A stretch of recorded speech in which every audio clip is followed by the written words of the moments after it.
What's poppin', big sippers? It's your girl, the Brittany G. And Notorious Seal. And you're listening to another episode of AunTEA Talk where it's no shade and all Oh, tea. see. All right, y'all. So we're gonna go ahead and get into today's sip tea, and we got that good old fashioned High quality H2O.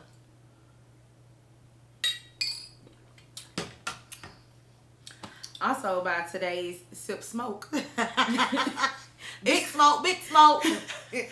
it's provided by none other than Notorious Seal. So let's go ahead and get into our check-ins. So, I don't really have a major check-in. Only thing I would say is it's homecoming season. Homecoming popped off for me last weekend at the Frederick Douglass High School of Atlanta, Georgia. But we had our alumni picnic last weekend. And this weekend we're going to my daddy's homecoming. He went to Morris Brown. Then we have Savannah State homecoming October the week after that. And it's our 10 year, so I was like, gotta go. It's our 10 year. Yeah, that's why I have to go. Like I have to go. And then it's homecoming season, so I'm feeling all the vibes. And if you don't know, I have a homecoming playlist, and I'll drop it in the description. But y'all, I did not think about that. Yeah, that was like, bro, I have to go. I have to go. Y'all, and I think that's why everybody is going, because most of our people graduated 2013. Dang, I did not think about that at all. And I originally wanted to go to homecoming. Now I might have to. What day you going? A Saturday. I might have to go to homecoming. I might have to go to homecoming. It was just gonna be a lot going on for me to be going, but I'm just gonna have to make that day go. But okay, so for my check-in, I'm pretty much just been fighting off the urge of being an introvert, fighting to get outside, to socialize, like forcing myself to go out and have fun. And a lot of the past 2 weekends pretty much been spontaneous for me, and I've been having a good time. Like a really good time. Yeah. Neither weekend I had anything planned, but both weekends I did things, regardless if it was just something extravagant or not. Like I did something and I was socializing. So this is pretty much my check-in. But I'll go ahead and get into what I'm grateful for though. Okay. So I am grateful for vulnerability and my friends. This past Sunday, I just woke up in my feelings. I really woke up in my feelings. And when I say I'm grateful for being vulnerable, I mean, like, normally if I'm just in my feelings or something like that, I internalize it. I don't speak out about it. And although it was just like a simple text message that I said or whatever, it was like my friends started coming through. Like I was getting the words of affirmation from my friends were like feeding my soul. Then I had a friend that just called me, and I was like, she called excited on the phone, but not knowing she was calling me for a pick me up. And I was like, I'm so glad you called me because, you know, I was feeling down, blah, blah, blah. She was like, girl, I really just called you because I was feeling the same exact way. So I just thank God that, you know, just being vulnerable, opening up, speaking to my friends, and my friends, like, completely turned my Sunday around. So I'm grateful for that. That's what's up. I'm grateful for something kind of similar, a fellowship. I know I mentioned, like, just being around my village. Like, even today, we had a friend over before we even started recording, but just having those moments where just one being amongst loved ones, that energy and all of that, but being able to just sit there and talk and just vent. Right. It don't even necessarily have to be venting, but just spending time, having conversations, chilling, all of that type of stuff. So I'm grateful for fellowship. Okay, so for our tea games today, I have another this or that version. So my first question is, glamping or camping? Glamping. I want to try camping for real, but if I just really had to choose between the two, I'm going to choose glamping too. Yeah. Glamping wasn't a thing before, but now it's a thing. I'm gonna do it. I want to do glamping. So. And I still do want to do camping. Yeah. But give me a little one night. But I can glamp the whole weekend though. Alright, so my next dish today is loud neighbor or nosy neighbors. Would you prefer a loud one or a nosy one? I'll go ahead and answer. I'll say a loud neighbor. Why loud? Because I deal with loud neighbors now, and it's not that bad because it's not loud all the time. But nosy, like you in my business, you seeing what I got going on over here, or you worry about what I got going over here. I'd rather you be loud than you be in my business. So yeah, I say that too. The only thing is like I don't like a lot of noise, so that shit be getting on my nerves. But I don't have to deal with that personally, but.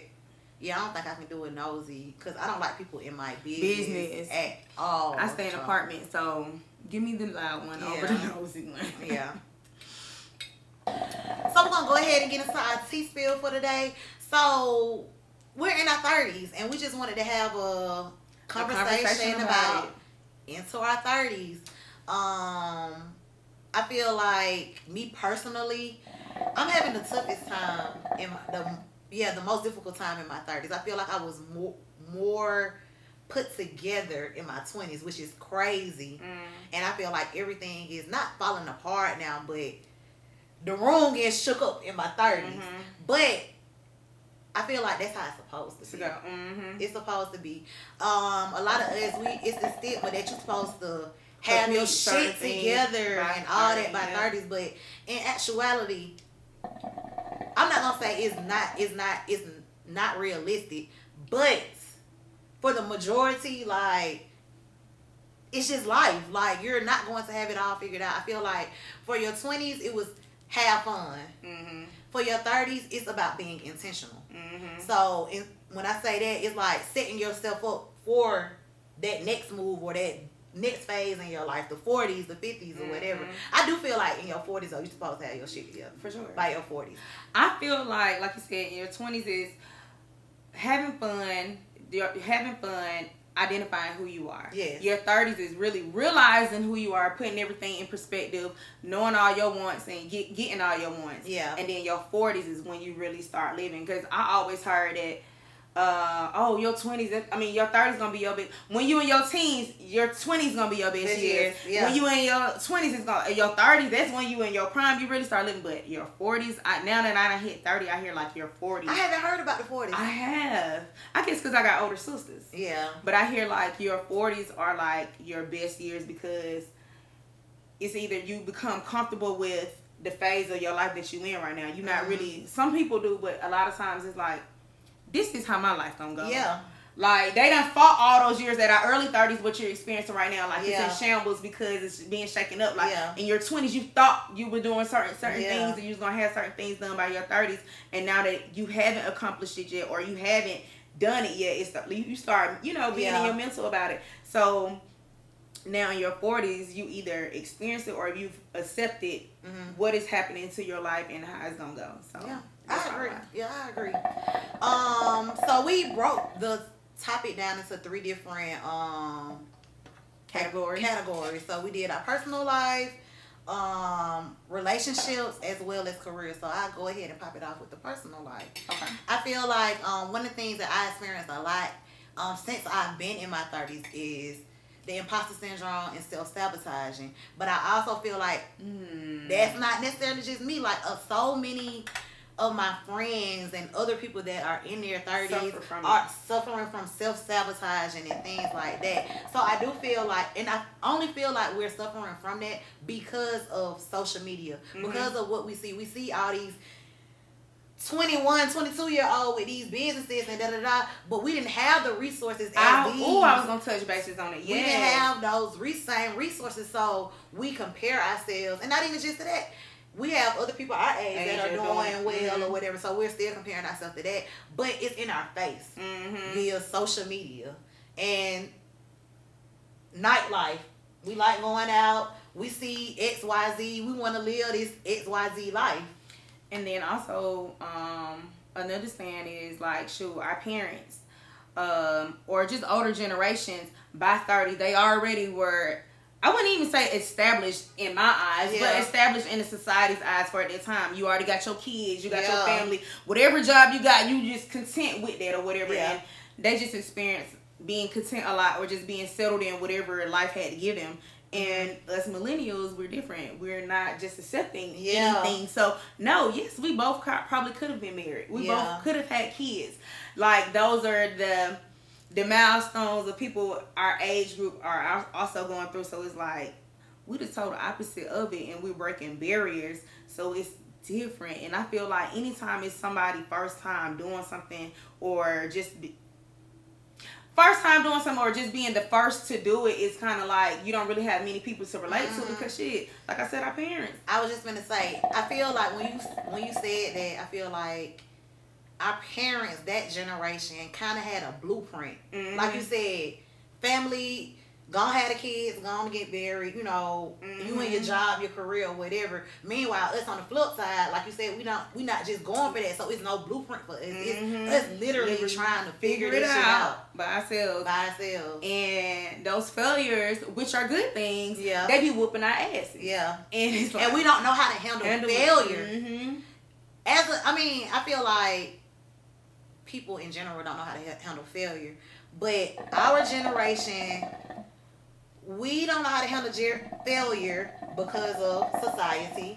But it also goes down to the other kid, the ones that's under us. What is it, Generation Z, whatever? Like, they definitely can't. They can't handle failure. They can't handle rejection. Like, none of that type of stuff. Like, that is the generation of entitlement. Exactly. So, damn, what was my point that I was making? I forgot.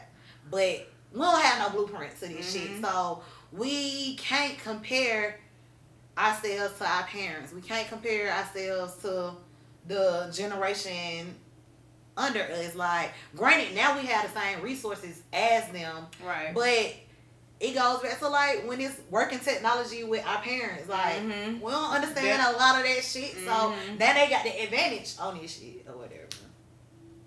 But I also would say, for me personally, like, you know how I had this perception, or it's a stigma of you supposed to have your shit together in your 30s, and I don't have my shit together. And I would also say that, granted, I do have a idea of what my purpose is, but I don't have a strong sense of purpose. So, like, me confirming, like, this is it and this is how I'm supposed to actually go about doing it. So I feel like that's where I get caught up in the shadows, or just down a hole or whatever, like, because trying to figure things out and causing that self-sabotaging to myself. Like, so yeah, I just feel like, for me personally, like, me not having that strong sense of purpose, that's what's causing a lot of the self-sabotaging for me, because it's like, yeah, I think this way, but when I don't follow, that failure be fucking me up. Like, is this really my purpose? Like, why the hell am I feeling like this? But even, like, through the affirmations, that's when I do feel like that's how you know that is your purpose. Like, when you're failing, but you're consistently trying to push through. But it's that push through that be like, what the fuck? Like, am I really built for this shit? I really feel like that's why I do like listening to like motivational speeches, and just listening to like other podcasts and things like that, talking to other people who are established or, you know, living in their purpose or living out their dream or whatever, because it's like, you ain't the only one who's been feeling, you ain't the only person who's been feeling like your life is shambles. You ain't the only person who done tried this, that, and the third, and still trying to figure this shit out. So that is very comforting to me, to hear, like, Steve Harvey done lived in his car for 3 years and stuff like that. So it's just like, things like that, like, it's okay. Your life is gonna be okay. Like, you go back to what you were even saying about the people that's 21 and got the mansion. 21 who, I know this one girl, she was 21, 22. She got almost 100 Airbnbs and things like that. But at the same time, as she that young, that was us at the same time. We're in our older 20s, just now touching money and things like that. So it's like, our access, when she got access to certain things, that was we were just getting access. But she had the skills to obtain all of that at the same time, when I'm 28, 29, 30, 31, and 32. Yeah. And as far as the tip goes that I wanted to share, because what's crazy is, before we actually record, I sometimes just like to stand in the mirror and have a conversation about whatever it is that I'm speaking on. And what's crazy is that I was having this conversation with myself in the mirror, having my podcast talk, and then I had went outside, started reading my book, this book that I started, and goddamn it, one of the things that I was talking about, like when I was looking in the mirror, it was like you can't continue to make excuses. And when I say make excuses, like how you said, like we don't have the same resources as the younger generation had, you know, during that time period. And not even just that, you get people who make excuses of being dealt a good hand and a bad hand. Like, granted, I feel like the hand you dealt is the hand that you're dealt. But I do feel like it's benefits to having being dealt a bad hand, because like you have those people who's been at the bottom and they literally started from the bottom. When I say from the bottom, I mean in the mud somewhere. And those are the people that have that ambition. And they get out that mud, and they want to make sure that they stay out that mud. So you can't use the excuse of, oh, well, I was dealt a bad hand. Like, no, it's in you. You got to create your reality. You got to create what it is that, whatever life it is that you want for yourself, you got to create that. But in the book, I was like, wow. This is what he said in the book. It's an insert from, it's a paragraph. If you're sometimes talking about how unfair life is, you'll start to act according to that view. Perceiving slights where none exist, or as studies have shown, putting less effort into your work because you've already determined it won't accomplish anything. The unfair view will quickly become your reality. So that just goes back to, you can't keep saying you was dealt a bad hand. Nah, power to talk because you believe in what you're saying. So now that I know that I'm dealt a bad hand, and I keep pushing that into my mind, it's like I don't feel like I'm ever gonna accomplish anything because the world is against me. Nah, the world ain't against you. It's you against you. But you got anything you want to add to that one? I feel like we pretty much had the same things, and we discussed like personally how I feel personally. Like overall, I just feel like my failures have pretty much molded me to who I am today. Just being accepting of this phase of my life, and actually knowing that you actually got to work to get there. Yes. And you really, another thing I would have to say is, in your 30s, don't compare your life. It don't matter if, I'm not going to compare my life until we the same age, grew up around the same type of people, went to very similar type schools and things like that, but her life is totally different from mine. And it's always going to be totally different from mine. So you can't compare your life to somebody else's. Don't get me wrong. It's always going to be in your head sometimes. Probably like, oh, well, they did it. Why I can't do it? But you can do it too. Like, you really just got to put your mind to it. And when you put your mind to shit, like, that is the biggest battle in life. Me versus me. And back to the imposter syndrome. Like, a lot of people see things that you see. They see things in you that you don't even see in yourself. So you really got to put yourself in a position or in a certain light to be like, am I really this person? Living out to that. So just learn to love yourself. Self-love come with that.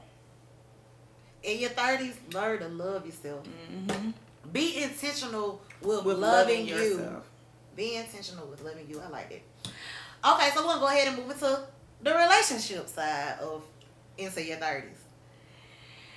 So I know for me and Rick both, like, when it comes to these relationships, the room was shooketh.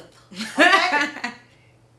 It was shook from friends, family to intimate relationships. Like, and that is okay. Like, it comes with life. But we're so used to catering and pleasing and all this and the history and time. In your 30s, man, let that shit go. If it's not for you, if you feel a sense of uncomfortability or whatever discomfort you may feel, let that shit go. And you need to do that shit in your 30s. In your 30s, I feel like you become more accepting of it. Like, this relationship isn't serving me. Whatever part of the relationship is, intimate, friendship, or family. If it's not serving who you are and what you got going on, or just not, like you said, make you comfortable. If it doesn't make you happy, it don't serve you no purpose. Like, you're okay with letting it go. Fuck the time, fuck the history. And I say even let it go, because that could be what's holding you back. Like, you never know. So like, we hold on to dead weight.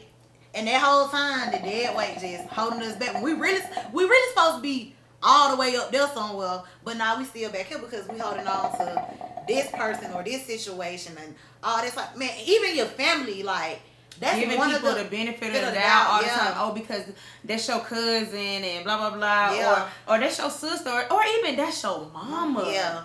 Yeah.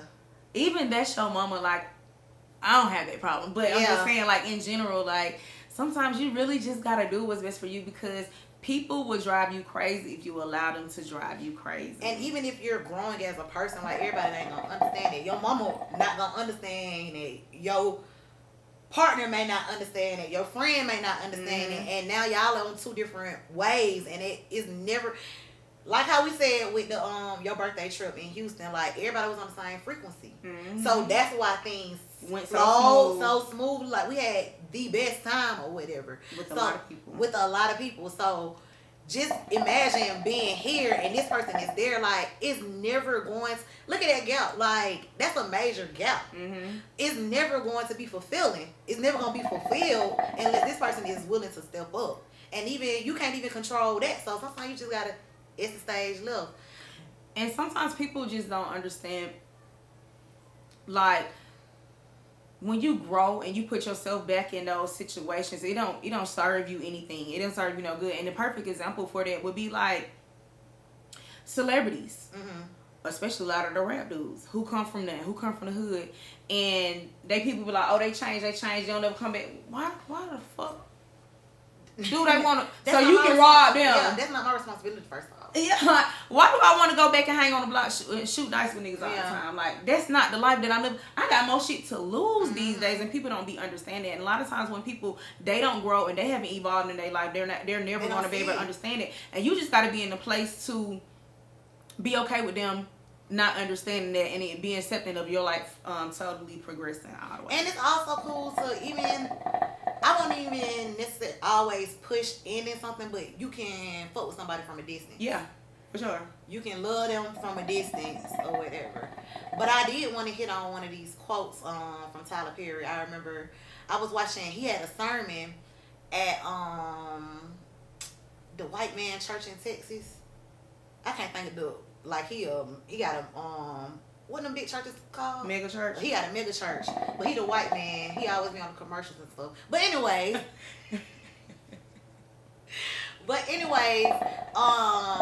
Tyler was saying, like, how, you know, people are in your life for seasons or whatever. We already know that or whatever. But the example that he gave was when the rocket is taking off into space, it has these, I don't know what they call, I think he said booms or whatever it's called, that little part when it ejects off into the air. Those are on there. I'm just going to say booms for now, boomers or whatever. Those are on the jet when it jets off. When it gets to a certain part, those boomers, whatever it's called, they come off. So it's like those things weren't meant to go to the next level. Like, it wasn't going to withstand whatever the elevation was at that point. It's not going to withstand anything further than that. Altitude. So it has, than an altitude. So it has to, you know, fall off or whatever. And that's the same way you got to look at people in your life. Like, everybody is not meant to go to that same altitude as you. I like that. All right, so we're going to go ahead and slide into the career side of things. Now, this is a tricky one because we go to school.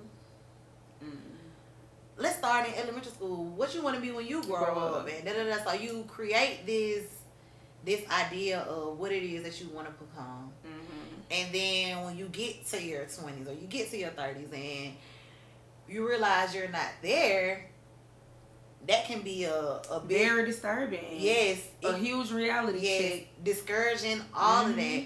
But at the same time, you have to remember you're elevating. So what you wanted back then, it may not be the person that you want to be today. You may not want it today. So that goes with, in your 30s, you gotta figure out your purpose. Like, figure out what works for you, what doesn't work for you, so you won't be connected to this idea of what you wanted. And that's where a lot of people go wrong. And I would just say, even outside of like the 30s, like 40s or whatever, I know, I just graduated, what? 2020. 2020. Okay, so 2013, graduated undergrad marketing. I had a marketing position at Six Flags. Realized that was something that I did not want to do. But I did want to be involved in my community. I like working with kids. That was my purpose at that moment. So I went to the education system, and then I ended up getting a master's in school counseling, and then I did my internship. You realized that ain't for me. So it's like you really have to figure things out. But I will also say, don't just be like, I don't like it. Yeah, you gotta try it. That's where trial and tribulations come from. You actually gotta taste of these certain things that you had in your mind. Okay, this is what I want to do, but you learn that's not what you want to do. Just like a kid in sports, your parents might put you in all these different sports, and you really identify. Okay, well, I like basketball more than I like football, so I'm a stick to my niche. Yep, for sure. But also with me is career wise, I decided to really do what I wanted to do. I purposely went to college because that's what my mom wanted me to do. Don't get me wrong, I say it all the time. I went there because my mom wanted me to go, but those were some of the best years of my life. So then, even going to college, I didn't really know what I wanted to do. I just knew I always liked kids. And so when I got into college, as soon as I got into college, I joined Big Brother, Big Sister program. And I was like, okay, well, maybe I know I want to work with kids. I don't know exactly what I want to do, but I'm going to work with kids some type of way. So let me just go ahead and start getting my feel of it. So I made my major, I went undecided for my first 2 years. My junior year is when I decided, because I know by your junior year, you really got to have a major. Junior year, I was like, okay, well, let me do sociology because Savannah State didn't have an education program. So I'm like, okay, well, I guess I'll do sociology. At that time, so if you're interested in education. They have it now. They have it now. The illustrious Savannah State University. Land by the sea. So I'm like, okay, well, I'm just gonna do something with that or whatever. Even when I graduated college, I started being in the education system. And I even started my master's program because I'm like, okay, well, if I'm gonna see it through, let me see it through. I started my master's program. I'm like, this is not what I want to do. Like, you want to know something? I forgot you did. Because it's just like I got in it. I got up out of there too. I forgot. I had a talk with my mom like, Mama, I'm really doing this for you again. I just can't see myself doing it no more. Like, I just can't. I really started teaching. I had a teaching waiver. I started the program, one, because I ain't gonna lie to you. One, because it was gonna pay off my my college loans, my student loans. Why not? I was already in the school system. Why not go ahead and go for the program? And then another thing is just like, the math was not mathing for me. My student loans and my salary were damn near equivalent. I refused. I always had big aspirations and big dreams for myself. Like, I just refused to be content with just being a teacher. And it's okay to just be a teacher, but not for me. Yeah. That was never what I saw my life being. I want to be able to take as many trips as I want to a year. I can't do that on no teaching salary. Every teacher I know that gotta have a hustle on the side. That's what I'm saying. You gotta have a hustle on the side, and that's just not how I want to live. If I feel like I'm gonna be working all these jobs, why not work for myself? Yep.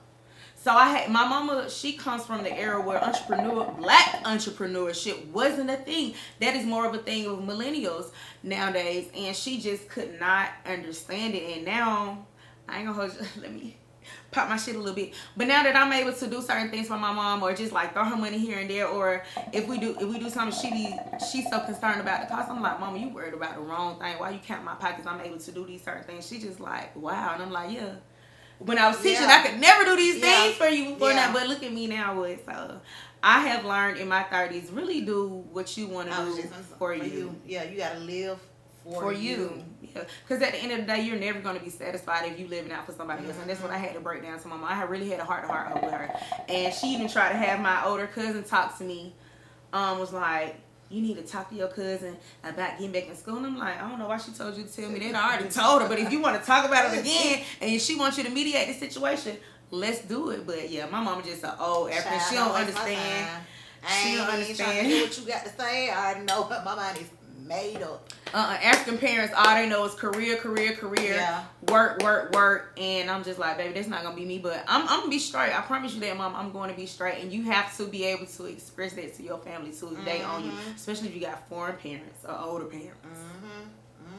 I agree. Well, you got anything else you want to add to that? We're gonna go ahead and get into this Society. Woo! Okay, so we got 2 hot smoking society things for y'all today. What's the first one? The first one is, how do you, before I get into exactly what it is, the first one is, when you sexually active, you engage in sexual intercourse, how do you feel about spit? And I ain't talking about, I'm talking about spit in the actual course to make it like gushier. How you feel about that? I got something about. That what he said? That what he said? Okay, what else? Ain't nothing wrong with this spit, man. But yeah, I'm here for the spit. You here for the spit? I'm here for the spit. You're not against it. I'm here for the spit. I'm here for the spit too. So now that we done said we here for spit, we got 2 conversations about spit. The first conversation is, everybody is going in on the girl sexy red, her pink, her booty hole brown. But everybody is on sexy red because one of these dudes that she talked to done leaked her. Everybody is on her ass, but I done leaked her sex tape with him recording her having sex, and the uproar is the dudes and the girls been on her heavy like, oh, why you gotta spit? But me personally, I feel like, don't get me wrong, I love looking at sex, I love looking at porn, I know what it's supposed to be like, how wet it's supposed to, how it's supposed to be. Don't get me wrong, like I said, it wasn't wet. It wasn't wet, yeah. But I also know as being a woman, if you're not wet, why you not wet? Because you're not turned on with the sex. You're not turned on by or him. You probably already met it. Yes, it's multiple reasons, but a lot of times I don't feel like if she not wet, it's because of you. Nigga. So I just feel like the backlash that she's been getting, I don't feel like she should be getting it. Like I just personally feel like she wasn't turned on. When you watch that sex, so what did you get out of it? It was just even bland to me, honestly. I mean, I don't really have really much to say about it, like other than, well, this is outside of what you just asked me. Did he leak it or did she leak it? Because it was on her story. It was on her story, but just like the other dude posted on her story, he took a picture of her sleep. I feel like that was the same thing. I feel like that was the same thing. I didn't see it on her story, but I heard that it was leaked. That's what everybody was saying, it was leaked. So it sounds like he did it from her phone. So but she need to stop messing with these niggas who trying to get on from her. She like them hood niggas though. I like them hood niggas. They don't give a fuck. But as far as the sex thing go, I mean, it wasn't aroused. It was just bland. It was bland, but I feel like, cause they like she dry, but I really feel like okay. But the whole, you need to change the lyrics. Bro, it's the inside of your vagina that is pink. Like, yeah. I know mine pink, and my lips are the same colors as me. Like, her lips are the same color as that area. So, yeah. I just feel like that was just a whole bunch of people just, people can't wait to attack you and try to call you out about little shit like that. So, I just feel like that was just people being people. Trolls being trolls. Yeah. Hoes being hoes. Alright, so for the other societies. So I seen this. I seen the boy, the crazy, freaky Kevin Gates. I want to say this was his first concert of this tour that he done start now, or I don't even know if it's the first one. But this past weekend, at his concert, he pulled somebody on stage. Okay. Yeah, I saw it.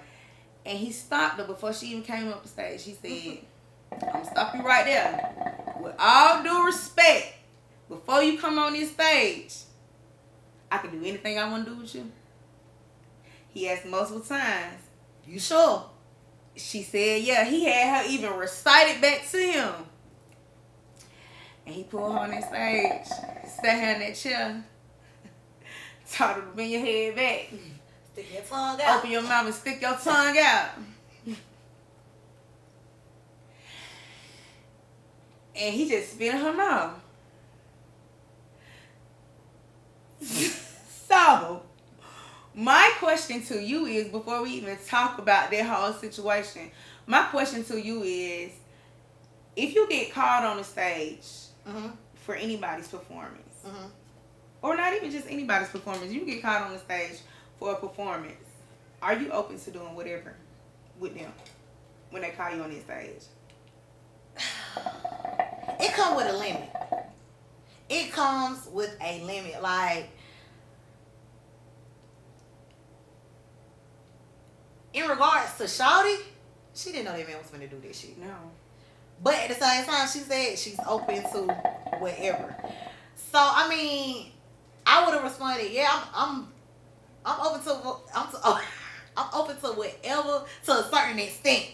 And then he was like, well, don't even bring your ass on this stage. If you got boundaries for me, don't come on this stage. Bro, spit in my mouth? Yeah. I don't know you from a can of paint.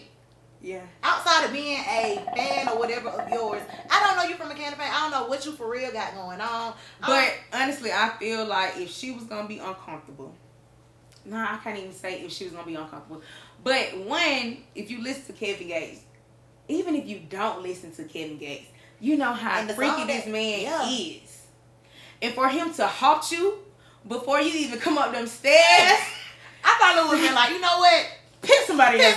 Get somebody else to do it. Because I would have been like, if that was me and he told me when he told me to hold my head back, I already knew what was coming next. Yeah. Like, are you serious, nigga? You don't know me. I don't know you. I'm like, Kevin. You know what I mean? Like, I can't go out like that. I can't go out. And then, like, even after she did, I mean, he did do that. Like, that was it. That was it. Like, nothing else. No more entertainment. Like, the spit was it. I feel like if you spit in my mouth, you really got to put on a show. Yeah. Because you just done did that to me. You got to give me the full experience. You need to Taylor my ass. Yeah, for real. Like, what? You just spit in my mouth, and she really just sat there like she was. You could tell she was uncomfortable. She was literally doing this number right here. Like, oh, I'm uncomfortable. Okay, let me get on this stage. I'm gonna see how I'm gonna take it because I said I was. Yeah. But ooh, you just spit in my mouth. So at that moment when he asked,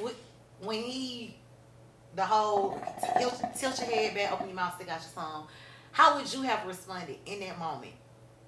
The Brittany G, how would you have responded in that moment? You would have went through with it or what? Ooh. I ain't a hoe. I would have went through with it because I got my ass up on that stage and I already knew anything could have gone down. I would have went through with it, but I don't think I would have. I would have went through with it though. I don't think I would have. I would like, we ain't doing that. Nope. No sir. I don't think I would have went through with it. But yeah. I wonder, has he done it again? Or was it just that show? Probably that show. Because now he knows people are going to expect him that. to do it, yeah. So I don't even know if he got any backlash about that though. I didn't see that. I didn't see it. Alright. Well, what you been vibing to, my girl? I've been vibing to one of the sequels of Power, which is Force. Force came out a couple of weeks ago, and I just ended up catching up on it. And it's been really good. I really like Force. I don't even call it Force. I call it Tommy. No, I call it Tommy too. I used to call Power Ghost. And then, what's the one with Tyreek, the main character? Power Book. Power Book, I call it Tyreek. I call it Power. Tyreek. You watch Tyreek? But I've been watching Tommy though. I call Power Book Power. I call Kanan, and I call Force Tommy. Tommy is my favorite Power character. I always loved Tommy. And I used to hate Tyreek when Ghost was wearing the real Power. But I like him now. Yeah, I like him now. He his daddy's son. Yeah, ooh, your daddy's son. Yes, I've been vibing to Force. Tommy. Power. I mean, damn, yeah. Force. What you been vibing to? I have been vibing, y'all, non-stop. In the car. Songs on repeat. Them motherfucking Yo Gotti and DJ Drummer mixtape, I Showed You So. Y'all. I ain't heard about that. Oh yeah, it came out in August, beginning of August. Y'all. I ain't heard about that. That mixtape there, and I'm not gonna lie, I'm not gonna sit here and kick it like I'm a big Gotti fan. I will say I listened to him like in high school when he dropped the first mixtape and all that type of stuff because my boyfriend at the time. You know, that's who we was fucking with. But Gotti, he wrote all that shit. My favorite song on there is No Fake Love. But I Showed You So, Yo Gotti, DJ Drummer, they did they bit one for that. And it's only like 30 minutes long. Like, it's not even, It's your boy, Yo Gotti. it's not even a long album or anything. So if you're into the street music, y'all know what Gotti about, like, and he's just really just popping his shit, like, on some real shit, like, I showed you so, like, back then when I was coming out, when him and DJ Drummer did the initial mixtape, like, this man has elevated so much, so it's like, I showed you so yeah. That is what I've been vibing to.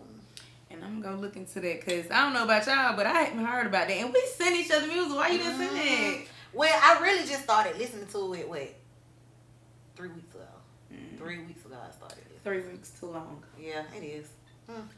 Especially if it's something you've been riding to. Yeah. And I'm not even a person that just, like Brittany, she likes to put hers on repeat, and I always be like, you got it on repeat. I'm the type, I just go back.